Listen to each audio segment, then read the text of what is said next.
هنعمل ايه على الغدا النهارده؟ وهو في غير الدهب الابيض والاصفر يا صديقه؟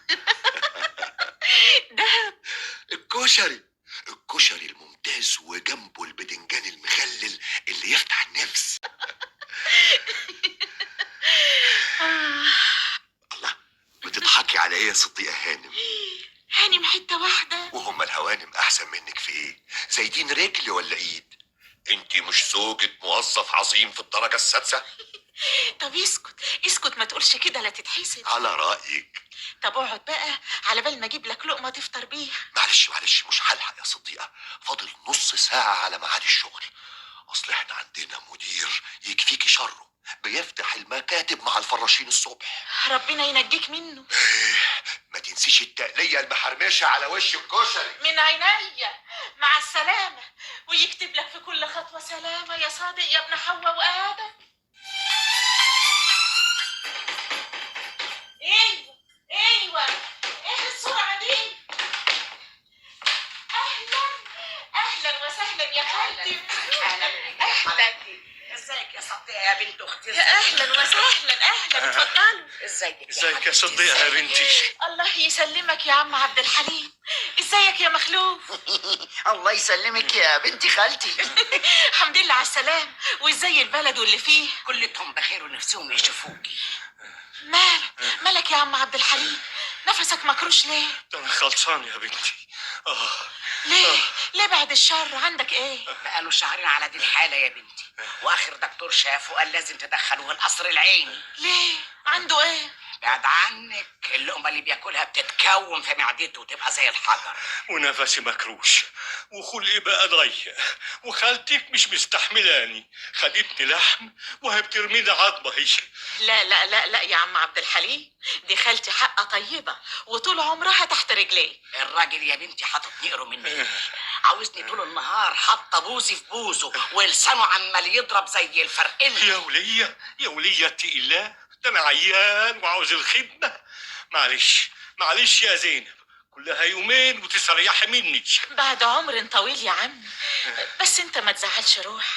بكره ان شاء الله لما تدخل القصر العيني هيعالجوك وتخف وترجع لك صحتك زي الاول واحسن. مش باين.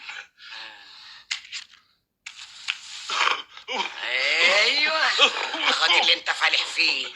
السيجاره ورا السيجاره، حريقه بعد عنك في الدخان لما بقى صدره زي الشخلين. انت بتجيبي لي حاجه من بيت ابوكي؟ الله لا لا لا لا، هو انتم ليل ونهار من عري جريب.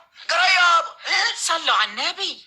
لما اروح اعمل لكم كوبايتين شاي. استني يا بنتي وخدي معاكي الفرختين دول واسلقيهم لحسن مذبوحين من امبارح. ليه بس التعب ده يا خالتي؟ تعب ايه يا ضنايا؟ ده انا ما لحقتش اجيب معايا حتتين زبده على حتتين جبنه. جوز خالتك بقى بعد عنك مصربعني. انتوا ايه؟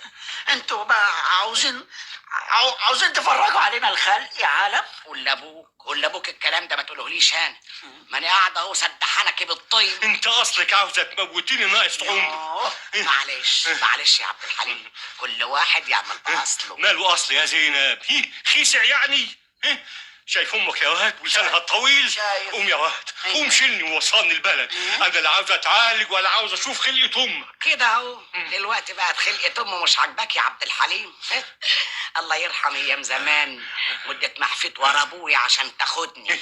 كنت اعمى يا زين؟ إيه لا، انا سايب لكم مصر واللي فيه وراجع البلد. خدني يا واد معاك، خدني يا مخلوق، هات ايدك يا واد. اقعد بلاش فضايح. بس الا وحياة جد ابو جريدي ان اتنعرتم تاني لا انا واخد نفسي ومروح طوالي. لا ريح نفسك انت وابوك، انا اللي هسيب لكم الحته بحالها. يا بنتي بتعملي ايه؟ ما تتعبيش نفسك يا ضنايا، ما تتعبيش روحك، بتفتى وخلاص. الدنيا كنت عاوز اطبخ طبيخ. لا ولا تطبخي ولا حاجه، ده كله سواد الليل ومن الفجر هنروح على القصر العيني طوالي. الا قولي لي يا اختي، ايه؟ هو بيتكم كام اوضه؟ اوضه واحده وحته الصاله اللي بره. عدل يا اختي، عدل. ربنا يهدي سرك انت وجوزك. هو البني ادم عايز ايه غير 4 حيطان يتدرى فيهم؟ ده احنا لقينا الاوضه دي بعد طلوع الروح ولا ما كناش هنتجوز. عارفه يا بنتي عارفه.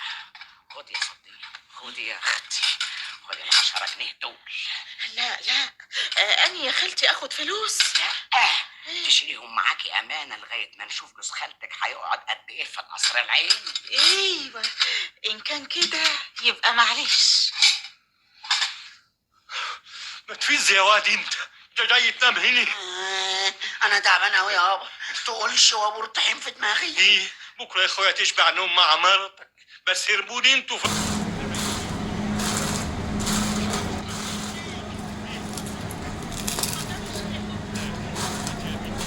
الهي يستر عرضك. ايه ده؟ هو الشاي خفيف كده ليه يا بنت خالتي؟ معلش، المرة الجاية هبقى أغليه. إيه ابقي هاتي الغبور هنا يا بنتي، واحنا نبقى نعمل الشاي على مزاجنا. حاضر. ايه ده كله بسم الله ما شاء الله. ايه رايك بقى يا جدو؟ حقيقي امينه وختامه مسك. سامع صوتك يا حكمت. هقول ايه؟ ما انتوا قلتوا كل اللي انا عايزه اقوله اهو، واكتر كمان شويه. قولي كمان. بصراحة أمينة بنتي طلعت واعية وعرفت تنجح في الامتحان اللي انت حطيتها فيه. ما هو برضه يا ماما يرجع الفضل ليكي. جميع الاستشارات المنزليه كنت